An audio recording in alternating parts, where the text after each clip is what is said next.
Welcome back with another video on this channel. I'm Zahinazi and today we're gonna do JWT Security today. So before we move on, let's see our overall learning on this path. Just a moment. If I go to the view path, and here we go.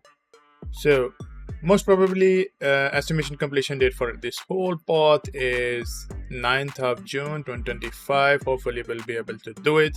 I already created few videos naming enumeration, session, OAuth, and multi-factor authentication, but JWT security was missing, so I'm gonna do it now. And after that, we're gonna go for the hammer as well to complete this authentication module.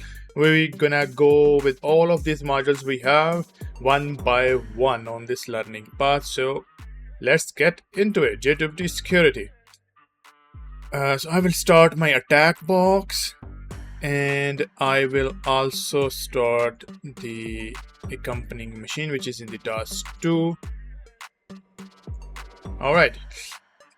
So before we continue, I have done this room before. I think few week back, I have done this room, and I know quite a bit. And there was a lot of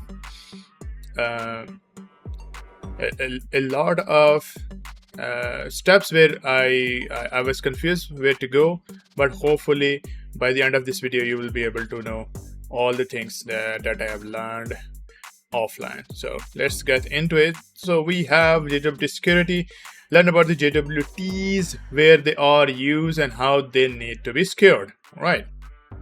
Introduction, task 1. In this room, you will learn about JSON Web Tokens, JWTs, and the security associated with them. With the rise of APIs, token-based authentication has become a lot more popular, and of these, JWTs remain one of the most popular implementations. However, with JWTs, ensuring the implementation is done securely is incredibly important. Insecure implementation can lead to serious vulnerabilities, with threat actors having the ability to forge token and hijack user sessions. Yeah, this is very important because JWT token is have 3 parts mostly. The first, the signature, then the body part, and at the end, basically the hash or the signature of the body itself. So first the algorithm, then the payload, and the last one is basically the signature. Okay, so if there is any vulnerability within the implementation of your JWT token authentication or authorization, you can pretty much do anything with the token, and we will see that in our sessions next. Okay, so prerequisite is we need to know about the introduction to the web hacking. If you haven't done this room, please go back and do this room and come back. Enumeration and brute forcing, and then we have session management. I think I have done all of this. Just check it out. I will also link the video up here for all 3 of them. All right. Moving on, learning objectives or learn about token-based authentication. This is the prevalent way of authenticating right now. Either it is the web application or the APIs authentication. Everything is going through token-based authentication. Most probably it is, if you are using the API, then you are using the token-based authentication. Otherwise, if you are using the website, maybe you are using the token-based authentication for APIs, but there will be other type of authentication we call cookie authentication, session-based authentication, or where the session is stored or the cookie is stored in the browser itself. Okay, so token is a little bit different, right? Let's learn about the JSON Web Token, JWTs. Learn about why JWTs are popular to use. Learn about security consideration when using JWTs. Learn how to attack vulnerable JWT implementation. Okay, all right. So let's continue. I think our machine is there, and it's JWT API server v5. They're always improving it. Okay, Touch to token-based authentication, the rise of APIs, the application programming interface, or APIs for short, have become incredibly popular today.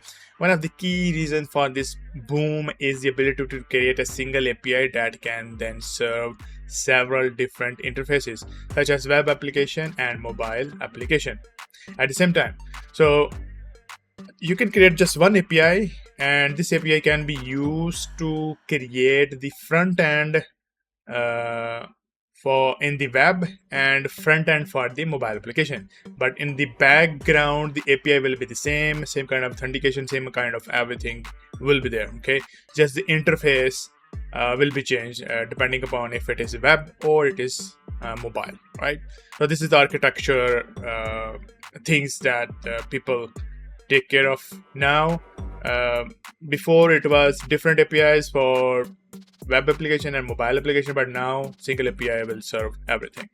Especially now you have GraphQL APIs as well, but I think we are talking about the REST APIs here. This allows the server side logic to be centralized and reused for all interfaces. This is very true. It will save a lot of development time, and the reusability will be 100%. Most of them has 100%. From a security perspective, this is also usually beneficial, as it means we can implement the server-side security in a single API that would then protect our server regardless of the interface that is being used. This is very true. So I have a background in the software development, so I know the single API for you. For you, maybe it is confusing, but consider that just using one API, you deploy just one API and use it for the web development and also for mobile development. Okay, just the interface, front end interface will be changed. Rest of the things will remain same, right? But there is less need to develop the mobile applications unless you want to provide something very unique on the mobile, which does not make sense on the web. If your web application is responsive, it will work with the mobile as well, mobile screens as well. So consider your choices. However, the new session management methods were also created with the rise of APIs, as cookies are usually associated with the web application, as we explored in other rooms in the session management room. Used through a browser, cookie-based authentication for APIs usually does not work as well, since the solution is then not agnostic for other interfaces. That is true.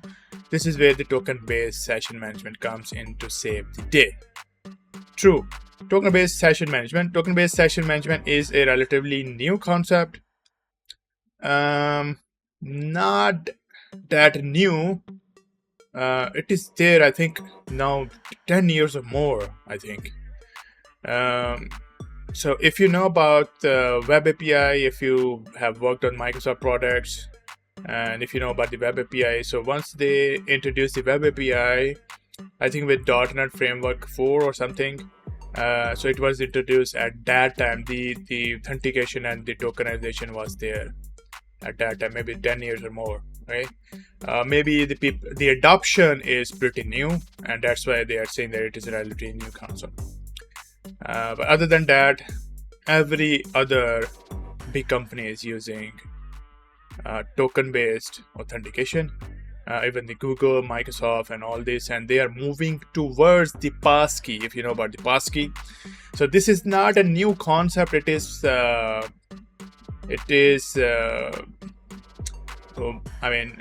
well prevalent into the market itself. So this is just I want to highlight here. It is not a new concept. Instead of using the browser's automatic cookie management features, it relies on client-side code for the process. After authentication, the web application provides a token within the request body. We will see that how we will provide the token. Using client-side JavaScript code, this token is then stored in the browser's local storage. So it's depend, okay? Either you can save the token in the local storage, okay, or if it is just one-time token, you don't need to store it, right? But if it is used for session management, as they highlighted here, tokens based session management, then you definitely need to store it in somewhere. And if it is browser, the local storage will be the place where the token will be saved. All right. When a new request is made, JavaScript code must load the token from the storage, attach it as a header. One of the most common types of token in the is JSON Web Token, JWT, which are passed through the authorization, colon, space, and bearer, and then space again, and then the full token string in the header. Okay, we'll see that how we're gonna do that.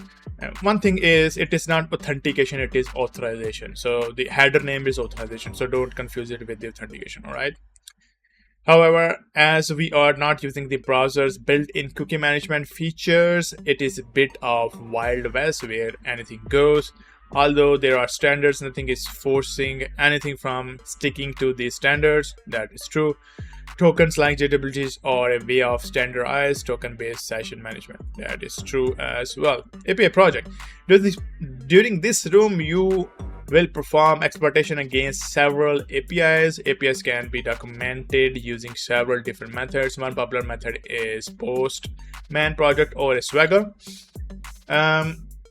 So Postman is a tool to manage your project, but Swagger is the way to document your API. So basically, once you publish your API, there will be a Swagger URL, or we call it Open API Specification URL. Most of the time it is 3.0 or above. So basically it will give you a very nice user interface to manage all your APIs. You can call your API from the browser directly with some parameters. So it's a really awesome way and very popular way to manage your API. So that's why they put it like the Postman is the tool to do the pretty much same thing that we do with the Swagger file. Okay, so usually Swagger file is the file. For example, if you publish your API and you need to also expose it through the API gateway, if this concept does not make sense, it's okay, just listen to it. So the API gateway will take the Swagger file in order to expose your API to the external audience. All right, let's move forward. While we encourage you to experiment with these solutions, they require you to have an account, which we avoid forcing in this room. Instead, a simplified explanation of the API is provided below. The API remains consistent for all examples, except for the last one, which has additional features. As you work through the exercises, refer to the section for guidance. The API was developed in Python Flask. This is a very famous framework. Most of the open source is coming to this framework, Python Flask. As such, the coding example will be in the Python. All right, no problem. API endpoints. The API project has a single API endpoint, namely this one. So this is the URL. Let's try to open it here. So the X is the we'll replace the X with the example number. So if it is example 1, we'll just put the example 1 instead of the X. Okay, so let's try this. Okay, I'm not able to transfer. Why? Okay, I'm not copy pasting. I'm not able to copy paste. What is going on here, man?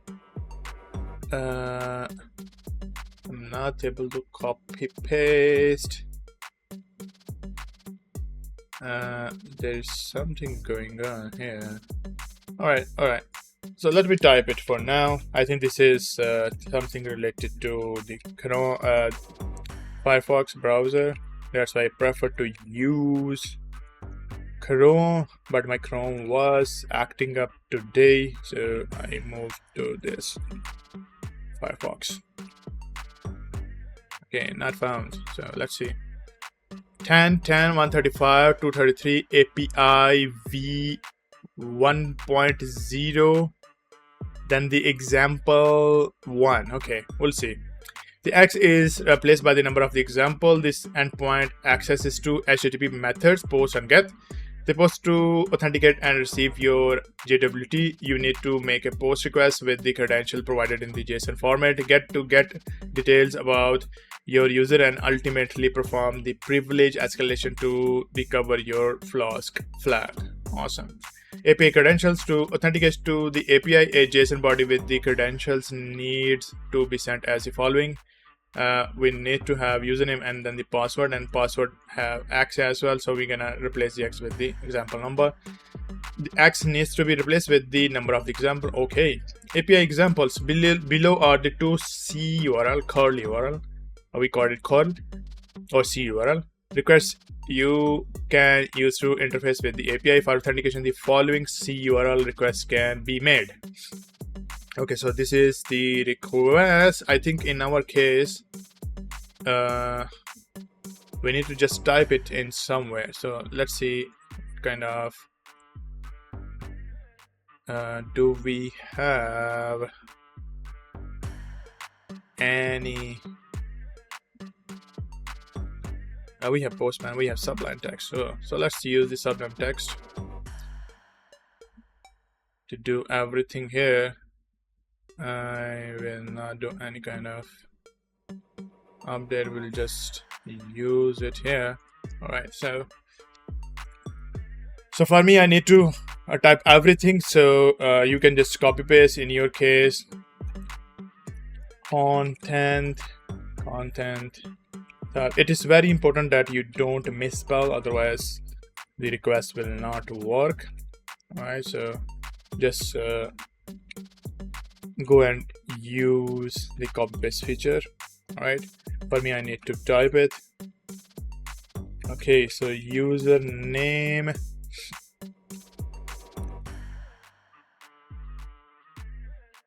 user. All right, so this is the first pair, key value pair, if you know about this. Password, this is JSON notation. You should be familiar by now. If you don't, I think you need to go to the TryHackMe and try to learn about this before you come to this point. All right, so for us, the URL is HTTP, it is not HTTPS, so just mind that. 135.233 and API, and then V is small, 1.0, then example, and then the other things. All right, good. Or if we need to authorize, then we need to do pretty much similar thing, but in this case, let me copy this.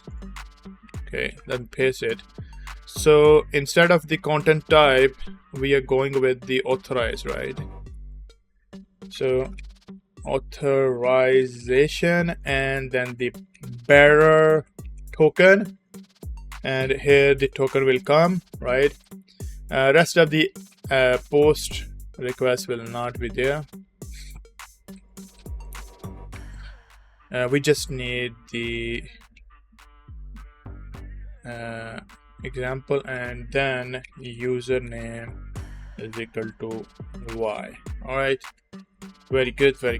All right, so we have two URLs, which basically in here we will just replace, for example, the password one, example one, with the appropriate example, and username will be replaced with, for example, default user or admin user, as I mentioned it here. The JWT token component has to be replaced with the JWT received from the first request. So first request will give us the bearer token, we will put it here. So we will replace this brackets with the token value itself, and then we will send this request, right? So all of this can be sent via browser or Postman itself, but we're gonna use the curl. This curl is the way to basically do everything in cybersecurity, and this is a very good utility to do that, right? A component has to be replaced with the JWT received from the first request. In this case, Y can be either user or admin depending on your permissions, API permissions. The main goal is in each example is to gain admin privileges and verify these permissions. Once you have a valid JWT where admin is set to 1, if it does not make sense, it's okay, we'll see that in practical. You can request the details of the admin user. This will return your flag. The process will be shown for the first example, but you will have to copy the steps for the rest of the examples. All right. Start the machine. Now that you understand the API structure, it is almost time to get stuck in. Start the machine by pressing the Start Machine button in the right corner. You may access the VM using the attack box or your VPN connection while the machine boots. Let's explore how JWT works. Okay, what is the common header used to transport the JWT in a request? So it is this one, authorization bearer. Okay, so I will just copy paste. Yeah, awesome. So the first flag is here. Okay, we're moving to the task 3. I think we'll be able to complete the task 3 in this video, and in next row video we'll be able to complete the whole room. So let's continue because there is a lot of explaining here. So JSON Web Tokens, JWTs, are self-contained tokens that can be used to securely transmit session information. It is an open source standard. So you can check it out in the RFC 7519. Just click on this link and you will be taken to the RFC if you want to know more about the open standard, providing information for any developer or library creator who wants to use JWTs.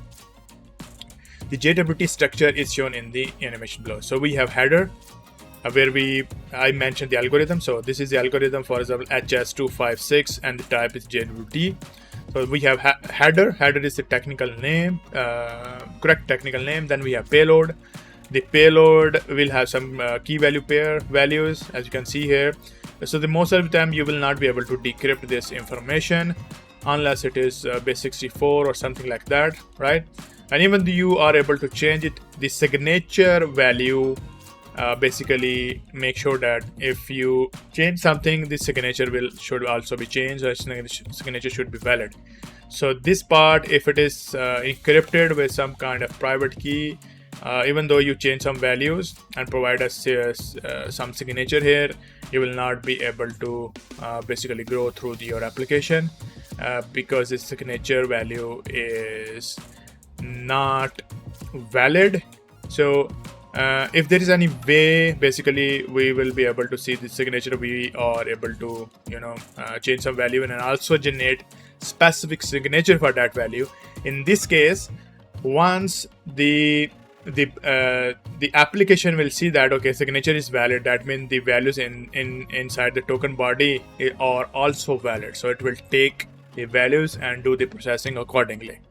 So all of these things are vulnerable if the implementation is not right, but if the implementation is right, all of these steps will not work with any of the production application which is running the latest implementation of the JWT authorization authentication library. Okay, I think this makes sense once we do the actual practical. So let's continue. JWT structure. A JWT consists of 3 components, each base64 URL encoded and separated by dots. Okay, header. The header usually indicates the type of token, which is JWT, as well as the signing algorithm that is used. Payload. The payload is the body of the token which contain the claims. A claim is a piece of information provided for a specific entity. In JWTs, there are registered claims, which are claims predefined by the JWT standard, and public or private claims. Okay, so the claim is just the term name of the key value pair. Okay, so username is a claim, password is a claim. If there is any third value, for example role, is also a claim. So any value within the payload, we call it a claim. Okay, so there could be a public claims which will be part of the token itself. There could be a private claim which will be available on the server side only. It will never travel back to the public.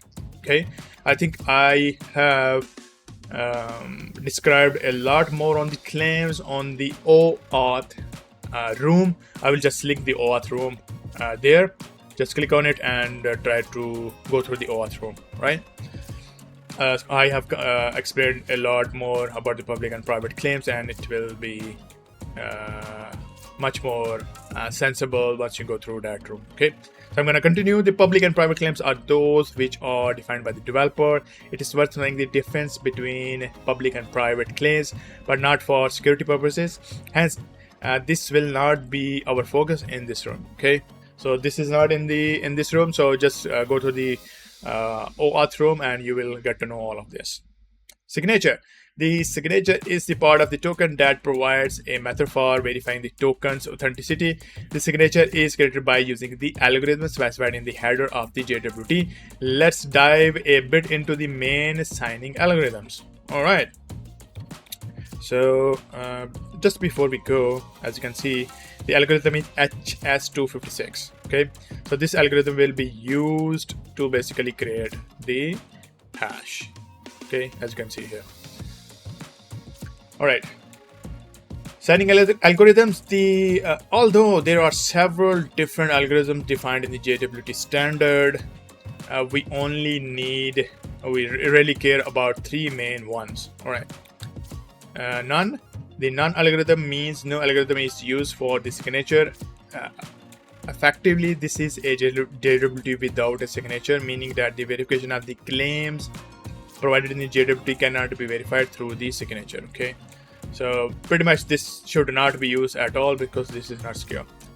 We have symmetric signing and we have asymmetric signing. Asymmetric signing algorithm such as HS265 creates the signature by appending a secret value to the header and body of the JWT before generating a hash value. Verification of the signature can be performed by any system that has knowledge of the secret key. So this is public and private key, right? So if you know about the password itself, not the public and private key, sorry, it is about the knowing the secret key. So you must have a secret key in order to basically sign the signature, and the signature will have the encrypted value. So in this case, even though this is a base 64 encoded value, still once you decode it, the value will not make sense. Okay, because it is encrypted, and you can, if you change this value and also try to change the payload, it will not, once you try to verify, both of these will not match, and that means the token will not be valid and you cannot move forward with any kind of your hacking, right? Asymmetric signing. An asymmetric signing algorithm such as HS256 creates a signature by using a private key. So symmetric is password based, the asymmetric is public and private key, right? By using the private key to sign the header and the body of the JWT, this is created by generating the hash and then encrypting the hash using the private key. Right? Verification of the signature can be performed by any system that has the knowledge of public key associated with the private key that was used to create the signature. Okay, so even so the signature or the JWT itself, you will not be able to do anything unless you have a public key.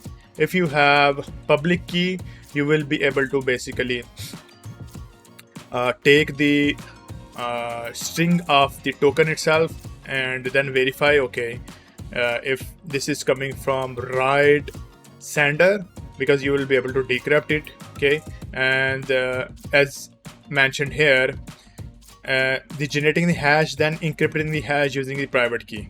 Verification of signature can be performed by any system that has the knowledge of the public key. So verification can be done on the client side or any system which have the public key. Getting it? But the payload, but the signature itself will be generated through the private key. Getting it? Because it is encrypted. But we will be able to verify it using the public key of that system. Okay, I don't think so we will be using it here. I think we will be just using the symmetric signing here. Maybe in the last task we'll be using the asymmetric signing as well. So if it does not make sense right now, it will make sense once we do the actual practical. So let's move on with the questions. Security in the signature. JWTs can be encrypted, called JWEs. So E for encrypted. So JSON Web encrypted tokens, but the key power of the JWT comes with the signature. Okay, once a JWT is signed, it can be sent to the client, who can use this JWT wherever needed. We can have a centralized authentication server that creates the JWT used on several applications. Each application can then verify the signature of the JWT. If verified, the claims provided within the JWT can be trusted and actioned upon. So usually there will be just one server or one application which will generate the JWT. For example, identity server will generate the identity server is the name of the product or name of the application. If you search on the Google, you will get to know that it is created by Doomday company or Rock Solid Works. So just search it online. You will get to know that there is a very good open source product. So this product can be used to generate the JWT, and it could be used as a SSO or centralized authentication server. So basically this server can be used for all the application or APIs that are part of the ecosystem. Okay, so just one application server can be used to manage all your JWTs. Okay, so this is usually the way we go if you know about the microservices, where you need to have one service which will take care of the authentication and all other services which basically will take the token and authenticate from that particular service. HS256 is an example of what type of signing algorithm. So this is basically symmetric, right? So there is a different HS and there is RS, right? So I'm gonna put here, hopefully this is true. RS256 is an example of what type of signing algorithm. So RS is asymmetric, public-private key, right? We'll see that. What is the name used for encrypted JWTs? JWE. And here we go. So we are 32 minutes into the video. So once we come back, we're gonna go with the task 4. So thank you very much for joining me on this journey. If you like this video, please give it a thumbs up. If you have any question, please mention it in the comment section down below. And if you haven't subscribed, please subscribe to the channel. Help us build the community. We are very few right now, so help us build the community. Share this video with others, and I will see you in the next video. Thank you. Bye bye.